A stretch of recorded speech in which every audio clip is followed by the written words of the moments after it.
La palabra Kabbalah significa recepción o recibo.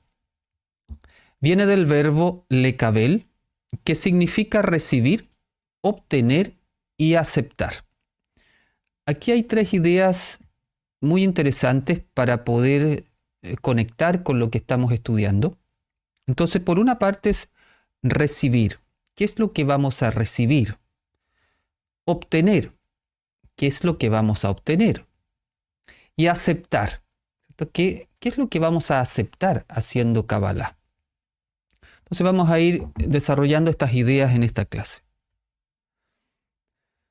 La Kabbalah es el conocimiento místico recibido, conservado y desarrollado por la tradición espiritual hebrea. Es una sabiduría ancestral que ayuda a elevar la conciencia hacia los niveles superiores del alma, para conectarse con el mundo espiritual, unirse a Elohim o Dios y vivir en armonía con las leyes divinas. No siempre lo que hoy día le llamamos Kabbalah se llamó así. Antiguamente también se le llamó con otros nombres, como por ejemplo tradición primordial, enseñanza esotérica de Abraham, misticismo hebreo, conocimientos superiores y divina sabiduría. Todo eso hacía referencia a la Kabbalah. Hago un paréntesis con el tema de la palabra esotérica, que a veces se relaciona con cosas como la magia o incluso la superstición o incluso con algunas cosas negativas, pero la palabra esotérica significa oculto. Ese es su significado. Entonces, cuando decía el conocimiento o la enseñanza esotérica de Abraham, se refiere a un conocimiento oculto que venía de él, y también podríamos llamarle un conocimiento iniciático en ese sentido. Entonces es importante tener este concepto de que la Kabbalah, ese nombre, no es el que se le daba antiguamente. A partir de la Edad Media se le comenzó a llamar con más fuerza Kabbalah. Por eso incluso algunos investigadores dicen que la Kabbalah aparece en el siglo XIII, que lo hacen coincidir con la publicación del Zohar. Entonces, eso es una visión, sobre todo de la parte más de los investigadores, y le llaman entonces Kabbalah desde el siglo XIII. Pero en las tradiciones cabalísticas, como la nazarena y otras también rabínicas, la Kabbalah se remonta muy hacia atrás, incluso anterior a Abraham, los conocimientos primeros. Entonces, desde ese origen viene esta tradición primordial avanzando hasta el tiempo de hoy. Nosotros, por lo tanto, no coincidimos con esta idea de que la Kabbalah aparece en el siglo XIII. Se llamó de esa forma Kabbalah, pues era el conocimiento dado por el ser divino y recibido por el ser humano para religarse con el Creador. Es decir, para volver a unirse con el Creador. Vamos a ver algunas características de la Kabbalah. Primero, la Kabbalah es un camino de luz. La Kabbalah está estrechamente relacionada con la luz.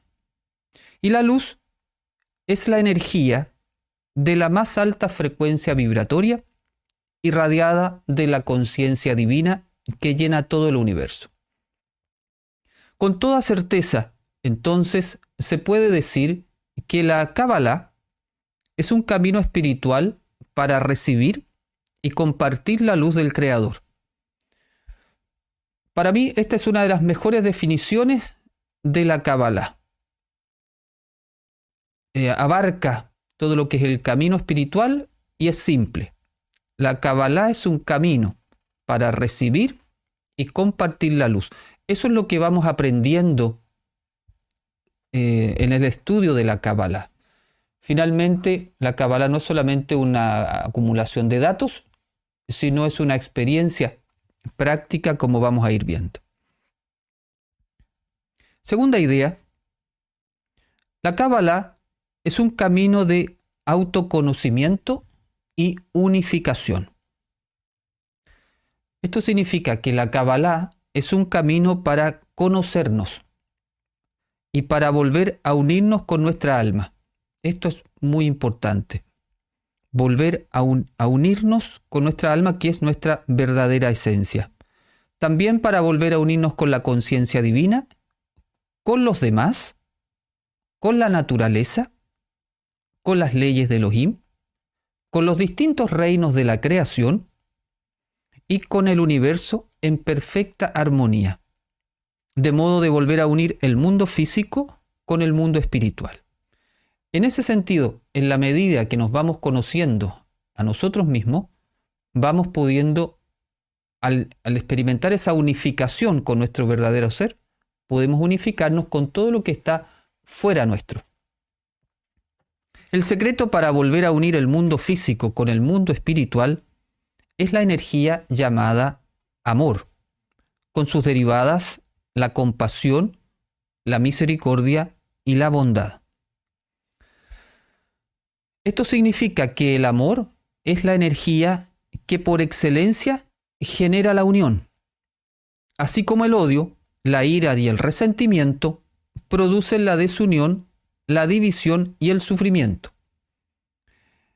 Por eso este tema de esta energía llamada amor es fundamental en el trabajo de la Kabbalah para generar la unificación del cielo con la tierra. Este es uno de los mayores principios para manifestar la luz divina en la tierra. Otra idea. La Kabbalah es una forma de vivir. La Kabbalah no es solamente el estudio intelectual de complejos temas metafísicos o filosóficos. Es cierto que estudiamos harto y que es importante estudiar para poder expandir la conciencia. Pero no es solamente eso. La intención de la Kabbalah ha sido siempre ser utilizada, no solo aprendida. La Kabbalah es una forma de vivir, es un camino espiritual práctico para volver a conectarse con Elohim. ¿Cómo sabemos que estamos viviendo la Kabbalah? Porque comienza una transformación de la vida. Ya no respondemos de la misma manera, vamos desarrollando nuestros talentos, vamos avanzando en la manifestación de nuestro potencial. Entonces, nadie que estudia la Kabbalah queda igual en la transformación de su ser. Entonces, todo en la Kabbalah, esta vivencia o este camino práctico va en función de manifestar finalmente lo que verdaderamente somos, que esto es imagen y semejanza divina. Aquí también está uno de los puntos principales del trabajo de la Kabbalah. Hacemos este trabajo, este camino espiritual para manifestar la imagen y semejanza divina en nosotros. En otro punto, la Kabbalah es un camino para ser feliz. Cuando vivimos unidos a Elohim, recibimos su luz infinita, la cual nos da la fuerza para hacer la voluntad divina y cumplir nuestro propósito de vida. De esta forma, eliminamos todo el caos y sufrimiento de nuestra experiencia cotidiana y alcanzamos un estado de felicidad y plenitud llamado Shalom. En ese sentido, los practicantes de la Kabbalah somos aprendices de alquimistas, porque aprendemos cómo transformar la oscuridad en claridad. Si la Kabbalah que estamos estudiando no nos transforma en mejores personas, más virtuosos, más sanos, con más paz interior, más felices, entonces no estamos recorriendo bien el camino de la Kabbalah. el transitar la Kabbalah, sin duda que una persona debería estar muchísimo más feliz en la vida, incluso aunque no le hayan cambiado mucho las circunstancias externas aún, pero en su mundo interior está mucho más feliz. El ser divino es luz y su conciencia es amor infinito. El ser infinito creó al ser humano para que fuera la vasija que recibiera la luz, para que recibiera toda la luz que Él tiene para dar. Fuimos creados para estar sanos, vivir en paz y ser felices en ese estado de plenitud máximo. En ese sentido, la Kabbalah es un camino para ser feliz. En otra idea, la Kabbalah nos ayuda a sintonizar con las leyes divinas y utilizarlas a nuestro favor. Esto es muy importante también, porque el ser divino es la fuerza superior que abarca todo y gobierna el universo. Y gobierna el universo mediante sus leyes divinas, universales, que ordenan la creación de manera perfecta. Es decir, vivimos dentro de un orden cósmico dado por estas leyes divinas universales. Por lo tanto, tenemos que conocerlas y saber utilizarlas a nuestro favor. Algunas de estas fuerzas nos son familiares, como la gravedad o la electricidad. Pero hay fuerzas superiores que actúan y se mantienen ocultas a nosotros, como la ley de causa y efecto o la ley de la mente sobre la materia. Ya si supiésemos manejar con maestría estas dos leyes, podríamos construir la vida llena de felicidad y podríamos sacar de nosotros todo caos e infelicidad, solamente manejando esas dos leyes, la ley de causa y efecto y la ley de la mente sobre la materia. La sabiduría de la Kabbalah nos enseña a elevar nuestra conciencia para resonar con las leyes universales y vivir en armonía con ellas. Y cuando uno vive en armonía con ellas, entonces el poder de estas leyes universales se manifiesta de manera virtuosa o favorable en nuestras circunstancias.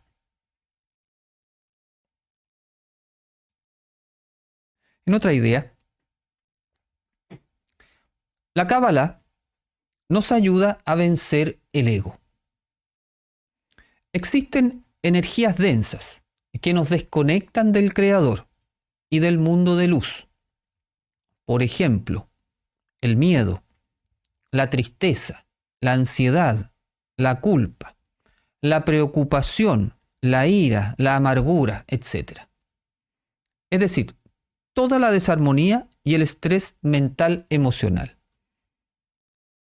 Estas energías densas no vienen de afuera. Las generamos nosotros cuando somos gobernados por el ego. El ego es una fuerza que actúa en nuestro cuerpo y mente. Su influencia tiende a desconectarnos del Creador y de su luz, y se expresa como el deseo de recibir solo para uno mismo, es decir, lo que le llamamos el egoísmo. La Kabbalah nos entrega herramientas para vencer la influencia del ego si utilizamos bien estas herramientas. Esta fuerza que se llama el ego, que es una construcción falsa, es decir, es un falso yo que nos vamos creando por la influencia del adversario o el Satán. Este ego sí se puede anular. La fuerza negativa del adversario, eso no lo podemos eliminar, pero sí podemos anular esta falsa identidad que nos vamos construyendo a partir de esta influencia negativa. Esta falsa identidad que se llama el ego, la podemos anular a tal nivel entonces que tenemos la victoria sobre esta fuerza. Eso es lo que se llama la Yeshua, la victoria. También se traduce como la salvación. La salvación es la Yeshua, La Yeshua es la victoria sobre el ego. Es decir, la salvación se obtiene cuando uno vence su ego. En síntesis, la Kabbalah es un camino de crecimiento interior, de evolución, de alquimia espiritual, en el cual purificamos nuestra conciencia de las energías egoístas del ego, para que se manifieste nuestro verdadero yo, que es el Mesías interior que duerme dentro de cada persona que viene a este mundo. Eso es nuestro objetivo máximo, despertar el Mesías interior.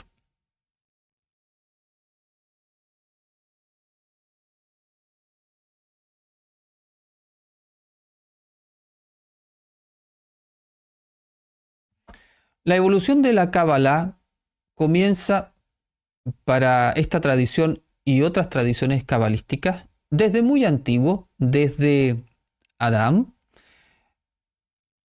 En la escritura nos dice que se produce una caída de Adán, hay una desobediencia y Adán cae en su nivel de conciencia y comienza a vivir desconectado del Creador y ve el Creador que necesita una ayuda y envía una ayuda, un mensajero, un ángel, que se llama el ángel Raziel, y le entrega un conocimiento llamado el libro de Raziel.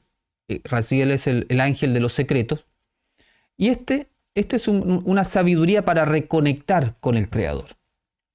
Esta sabiduría, que sería esta tradición primordial, como la sabiduría original para volver al Creador, después fue pasando de generación en generación. Tenemos a Noaj, Noé, tenemos después a Malquitzedek o Melquitzedek, también está el patriarca Hanoch, de donde viene nuestro calendario. Llegó a Abraham, a su hijo Isaac, después a Jacob. Entonces fue pasando a las 12 tribus de Israel este conocimiento. Y finalmente hay un punto crucial, que es cuando Moshe, después de la salida de Egipto, recibe en el Sinai la Torá.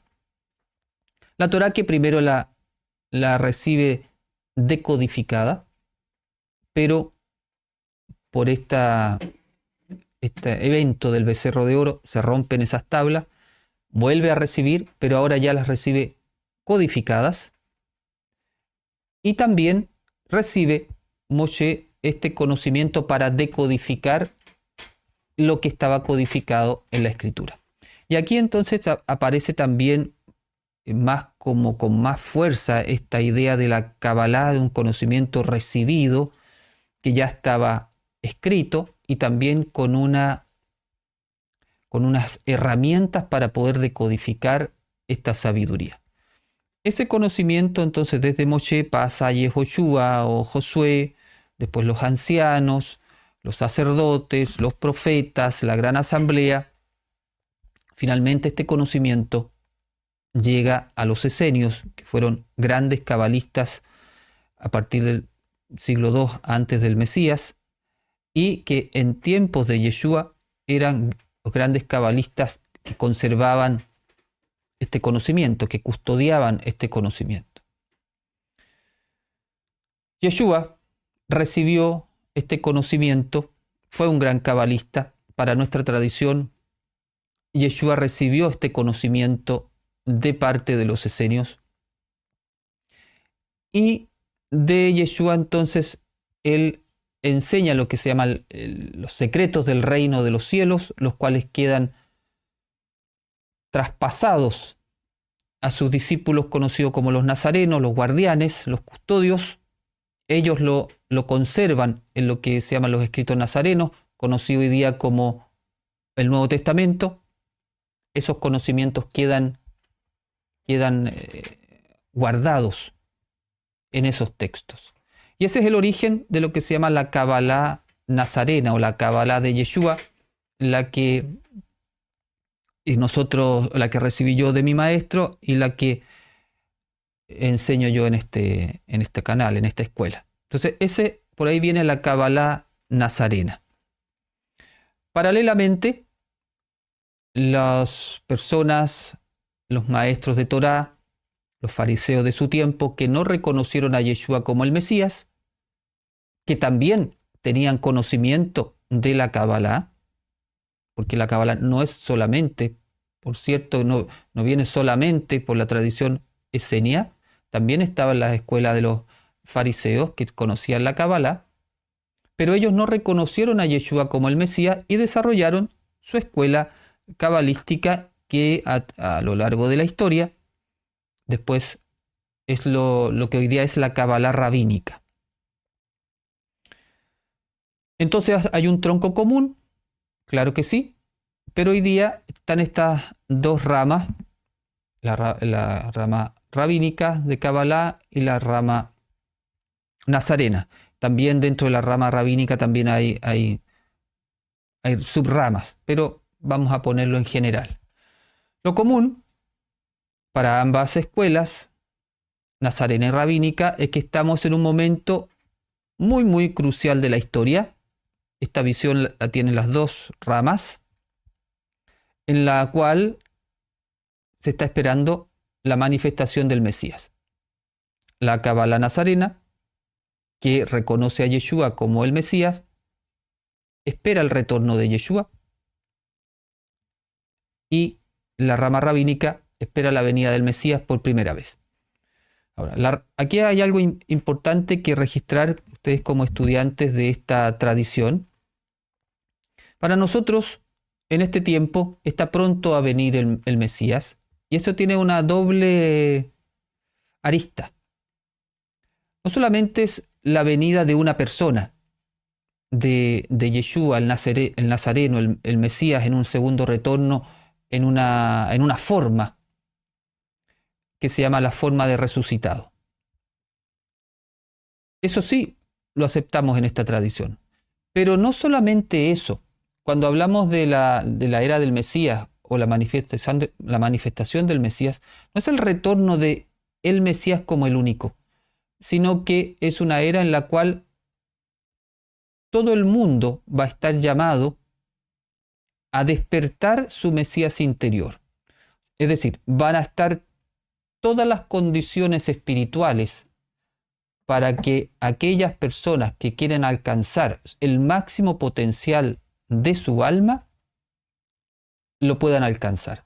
En el caso nuestro, que reconocemos a Yeshua como el Mesías, es parte de nuestra misión como discípulos hacer todo lo posible para manifestar nuestro Mesías interior, que es lo que significa también la venida del Mesías en este tiempo. Esto es bien importante saberlo, porque los que vienen de la tradición más religiosa solamente piensan que viene un Mesías salvador. La Kabbalah no solamente acepta eso, la Kabbalah nazarena, sino que está toda esta otra parte, de que cada uno tiene que dar a luz al Mesías.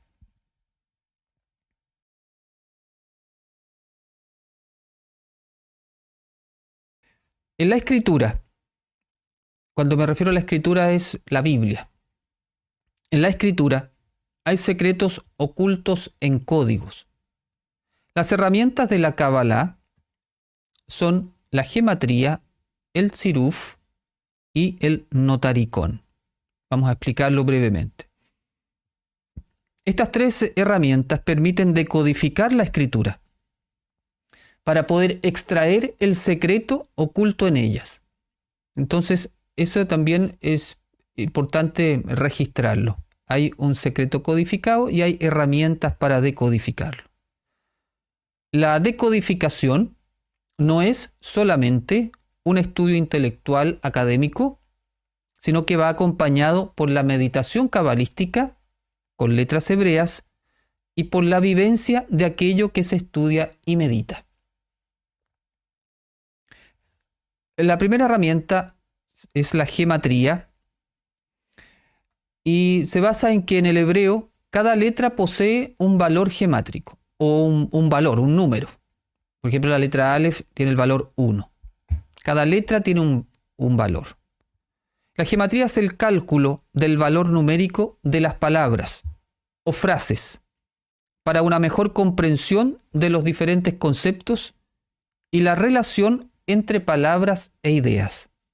Por ejemplo, cuando la suma de las letras que componen una palabra da el mismo resultado que la suma de las letras de otra palabra, se considera que estas palabras están conectadas o incluso son intercambiables. Veamos un clásico ejemplo de esta idea de la gematría y que se relaciona con lo que comenté anteriormente. El valor numérico de la palabra ahavá, que está a la izquierda arriba, que significa amor, es 13, que es igual al de la palabra ejad, que significa uno, lo cual nos indica que el amor y la unidad son intercambiables, tienen el mismo peso gemátrico, que indica que el amor se relaciona directamente con la conciencia de unidad entre las personas. Es decir, a mayor amor en una sociedad hay mayor unidad y a mayor unidad va a haber mayor amor. Son totalmente compatibles estas dos energías. El siruf consiste en la permutación o cambio de lugar de las letras que componen una palabra, de modo que se configura una idea implícita en esta palabra, pero que no aparece sin esta operación de cambiar el orden de las letras. Pongamos un ejemplo. La primera palabra del Tanaj o del Antiguo Testamento en el Génesis o Bereshit es la palabra Bereshit, que se traduce como en el principio. Si uno modifica el orden de las letras, las cambia de lugar, aparece la frase Brit Esh, que significa alianza de fuego, lo que deja en claro de inmediato que entrar en la escritura significa entrar en una alianza de fuego, es decir, hacer de ella una alianza espiritual, una mística. Y por último, en el notaricón se refiere a acrósticos. Es un método de codificación que utiliza las letras iniciales, intermedias o finales de las palabras para formar otra palabra, una oración o idea diferente. El notaricón entonces se arma una palabra a partir de iniciales. Por ejemplo, aquí que están los niveles de escritura, los niveles de estudio de la escritura, que es el Peshat, el Remetz, el Drash y el Sod. Un poquito más adelante voy a explicar a qué se refiere, pero la inicial de cada una de estas palabras conforma la palabra Pardés, que significa huerto, lo cual nos está indicando que entrar al huerto es entrar al estudio de la escritura en sus 4 niveles de profundidad.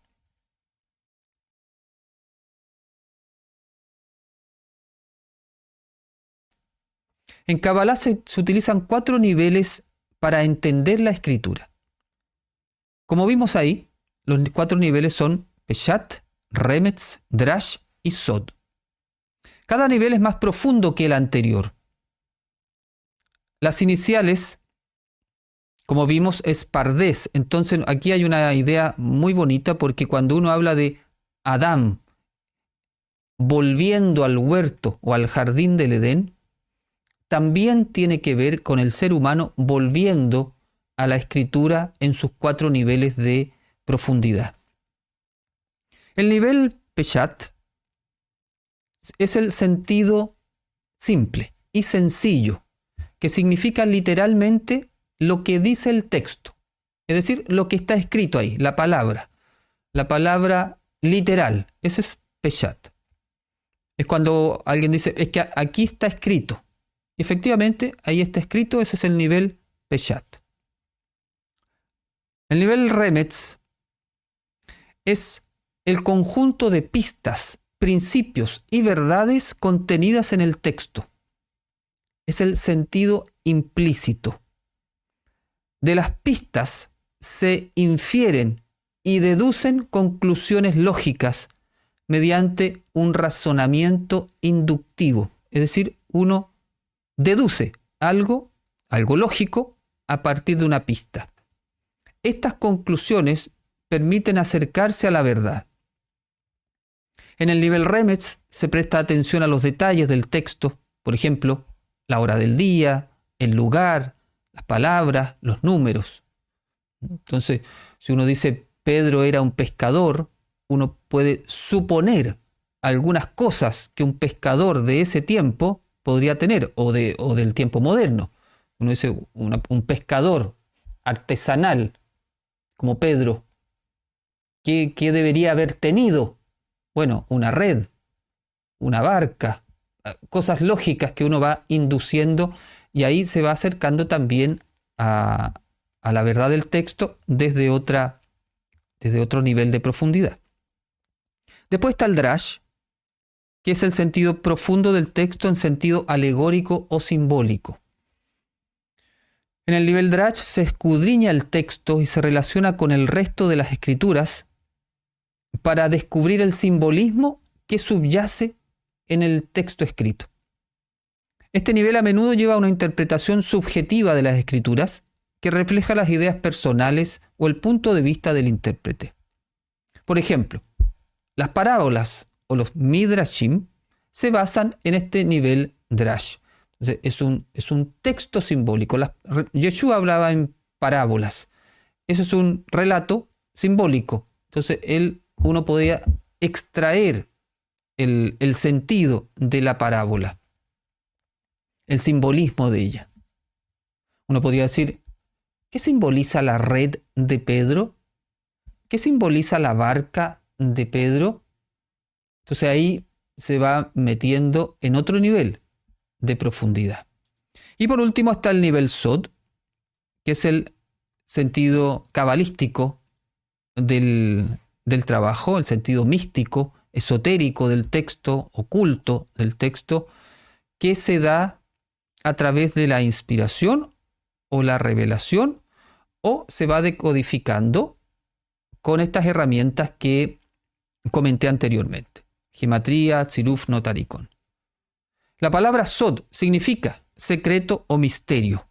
Esa es la palabra que ocupa el texto de los escritos nazarenos cuando Yeshua decía: a usted le está permitido conocer los misterios del reino. La palabra ahí es sod. Sod, es decir, le está permitido conocer el conocimiento más profundo, más oculto, más esotérico del texto. En este nivel está la verdad profunda, que se decodifica a través de las herramientas de la Cábala.